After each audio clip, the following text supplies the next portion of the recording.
আজকে আমাদের রেসিপি আলু দিয়ে দেশি মুরগির ঝোল। রেসিপিটা বানানোর জন্য প্রথমে মাংসগুলোকে ভালো করে ধুয়ে পরিষ্কার করে নেব। এরপরে লবণ, কাশ্মীরি লঙ্কা গুঁড়ো আর সর্ষের তেল দিয়ে ভালো করে মেখে ম্যারিনেট করে নেব আর রেখে দেবো 20 থেকে 25 মিনিট মতো।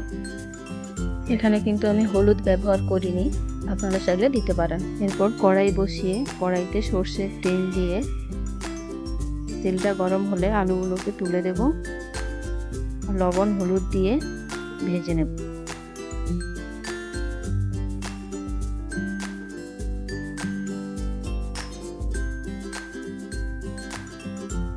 আমাদের আলুগুলো এখানে ভাজা হয়ে গেছে। এরপর কড়াইতে সর্ষের তেল দিয়ে 1 চামচ চিনি দিয়ে দেবো আর দিয়ে দেবো এলাচ, লবঙ্গ, দারচিনি, 2টো শুকনো লঙ্কা। এরপরে পেঁয়াজ কুচি দিয়ে নাড়তে থাকবো। যতক্ষণ না পেঁয়াজটা লাল লাল ভাজা হচ্ছে ততক্ষণ এভাবে নাড়তে থাকবো। যতক্ষণ এদিকে পেঁয়াজটা ভাজা চলছে ততক্ষণ আমরা আদা রসুনটা বেটে নিচ্ছি।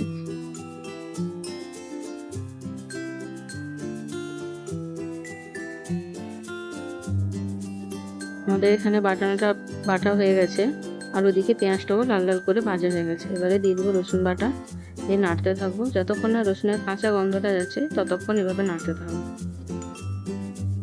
এরপর দিয়ে দেবো আদা বাটা, দিয়ে ভালো করে নাড়তে থাকবো যতক্ষণ আদার কাঁচা গন্ধটা না যাচ্ছে। এইভাবে নাড়তে থাকবো। এরপরে এখানে আমি টমেটো কুচি দিয়ে দেবো। টমেটোটা দেওয়ার পরে এভাবে নেড়ে এখানে আমি পরিমাণ মতো লবণ দেব, যাতে টমেটোটা তাড়াতাড়ি গলে যায়।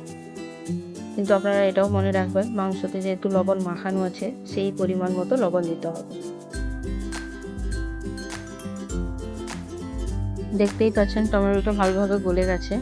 এরপর আমি এখানে কিছু গুঁড়ো মশলা অ্যাড করব। এখানে দিয়ে দিয়েছি কাশ্মীরি লঙ্কা গুঁড়ো, দিয়ে এভাবে নাড়তে থাকবো।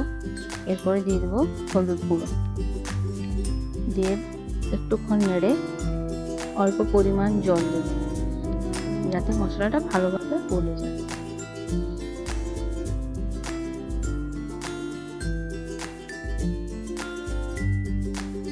এভাবে ততক্ষণ নাড়বো যতক্ষণ না মশলা থেকে তেল ভালো করে ছেড়ে আসছে। এইভাবে নাড়তে নাড়তে তেল ছেড়ে এলে এতে 1 চামচ ঘি দিয়ে দিব আর দিয়ে দিব ফিটিয়ে রাখা টক দই, দিয়ে ভালো করে নাড়তে থাকবো।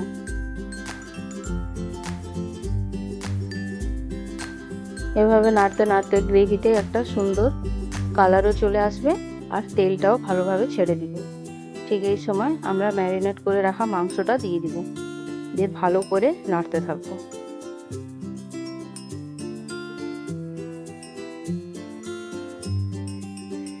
এভাবে নাড়তে নাড়তে যখন মশলাগুলো ভালো করে মাংসের সঙ্গে মিক্সড হয়ে যাবে, এরপর আমরা একটা ঢাকা দিয়ে দেব। এরপরে একটা ভাজা মশলা তৈরি করব। ভাজা মশলা তৈরি করার জন্য লাগছে মৌরি, ধনে, স্টার আনিস, বড় এলাচ, ছোট এলাচ, দারচিনি, লবঙ্গ, গোলমরিচ আর জিরা। এগুলোকে ভেজে গুঁড়ো করে নেব। ভাজার সময় এটা খেয়াল রাখতে হবে যাতে মশলাগুলো পুড়ে না যায়। হালকা সুন্দর গন্ধ বেরালে মশলাগুলোকে গুঁড়ো করে নেব।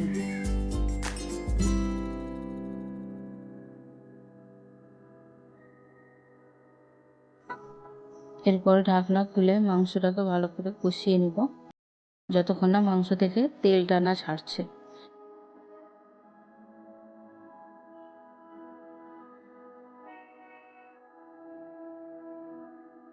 মাংসটাতে তেল ভালো করে ছেড়ে দিয়েছে।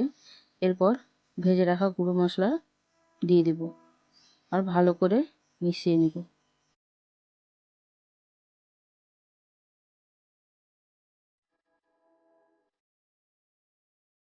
গুঁড়ো মশলাটা দিয়ে কষানোর পরে এতে দিয়ে দেব ভেজে রাখা আলু, দিয়ে ভালো করে নেড়ে এখানে আমি দেব উষ্ণ গরম জল।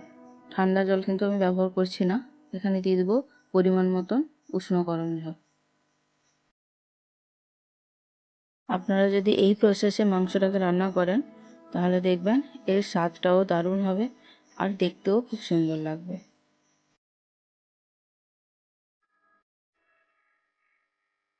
দেখতেই পাচ্ছেন কত সুন্দর একটা কালার এসছে।